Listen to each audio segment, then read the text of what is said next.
Hello po, magandang hapon, magandang araw po sa ating lahat. Again, nandito na po tayo sa ating mga mahal na customer. At mamimit po natin ngayon si Ma'am Maylin. Si Ma'am Maylin. Yan. Ma'am Maylin, awal ka ba na pupunta ako rito? Biglaan lang, no? Bigla lang. Biglaan lang. Mga 15 minutes siguro. 10 minutes. Actually, kaya hindi naman kami namimili ng customer. Kumbaga, yung availability lang nila. So ngayon, dito po tayo ngayon sa part ng Jumeirah. Jumeirah 3. Jumeirah 3. At mamit po natin si Ma'am Maylin. Actually, hindi lang si Ma'am Maylin. Tatlo kami dito. Medyo busy lang yung iba nating mga kababayan dito. At si Ma'am Maylin, isa po yan sa talaga namang matatawag nating diehard customer ng Makati Express Cargo. Ma'am Maylin, kailan ka dumating sa Dubai? 2012. 2012. Eh, 2012. Okay, so ilan taon ka na ngayon, Ma'am Maylin? asa edad? 58 yata ako eh. Bata ba?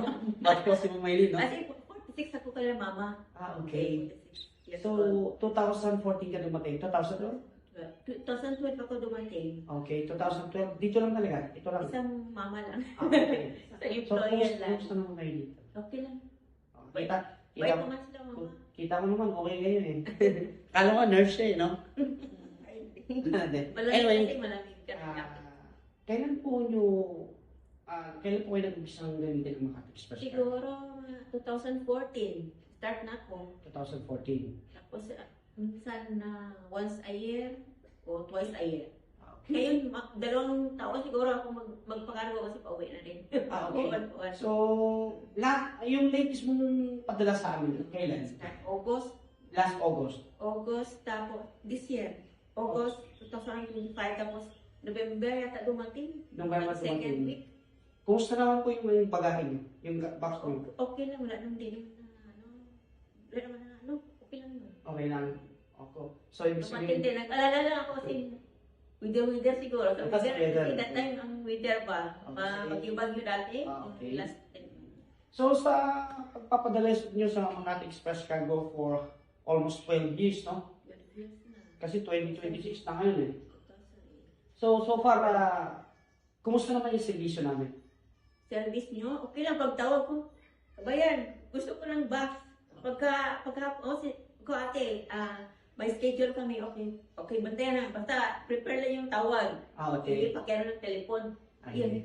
Kasi recommend ko rin yung mga kasama ko. Kasi, So yun madalas po, na naman. sa sinasabi ko nga sa mga nakaraang mga interview ko, Kahit ito. ganun po kami sa Makati Express Cargo. Hindi po namin talaga pinapaantay yung mga customer. As long as na available po kami, pinapa-schedule po namin within that day or a day before. So, yung po kami, pick up man yan or delivery, a day before, kung ba, bukas gusto mo, ngayon tumawag ka na sa office namin. O kaya sa mga contact person na nakikilala nyo. Tulad ko, tulad sa mga staff namin, na yung gumagawa ng pick up sa delivery na box. Yun po. So, okay ang servisyo ng Makati? Ngayon na naman. Susunod lang kasi hindi mo puno yung box. Okay. Wait, So, wait happy lang. po kayo sa servisyo namin? Okay lang. Ayun, very good. So, kung tatanungin kita, ma'am, Maylin, kung i-relate mo yung aming servisyo sa Makati, from 1 to 10, saan po kami doon? So, 10. Wow, very good. Thank you so much. So, maraming salamat. At ma'am Ay, Maylin, Makati na kayo. saan nga ba sa... Jansan. Sa Jansan. Jansan sa barangay Sinawal. Ayun, sa Mindanao po siya na part. Mindanao. Okay. Madali lang. So, ang pinaka-latest niya pong padala last year is August. August. November. Nagpadala siya noong August and then natanggap niya po yung kanyang box mga month of November. So at least pagka December. Break lang yung kasi weather. Okay. One weather na. Yeah. Yung bagyo. Yun. So, okay na okay ang servisyo ng mga ating. Ayan.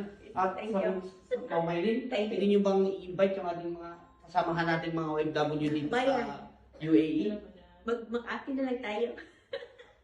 Kasi okay lang naman sila. Dagdag ka agad. Wait lang. Yun po. Pag andyan ka agad yung Yes, we are. order kami ng box, andyan agad. Okay, ate. Yes, ma'am. So, kumusta naman yung aming mga staff? Kumusta naman? Okay lang sila. At sila, yung alerto ba? Alert. Mabilis. Okay. Sila agad. So yun po, maraming salamat sa inyo, Ma'am Marlene. At Welcome. hoping po na patuloy po yung inyong pagtitiwala sa mga Express Cargo. At yun po, tuloy-tuloy lang po. At kami lang po sa mga Express Cargo ay talaga namang binibigay namin yung the best na service sa aming mga customer. At sa mga darating po na mga customer. Inshallah. Okay? So yun po, maraming po salamat. At yun nga po, Patience lang Patience. minsan kasi minsan ang weather ba? yun. Kapatras naman ako sa kanila, aga pa lumarating sa bahay. Di ba? Aga pa, mga 5 o'clock, knock door daw sa atin. Yun po, thank you.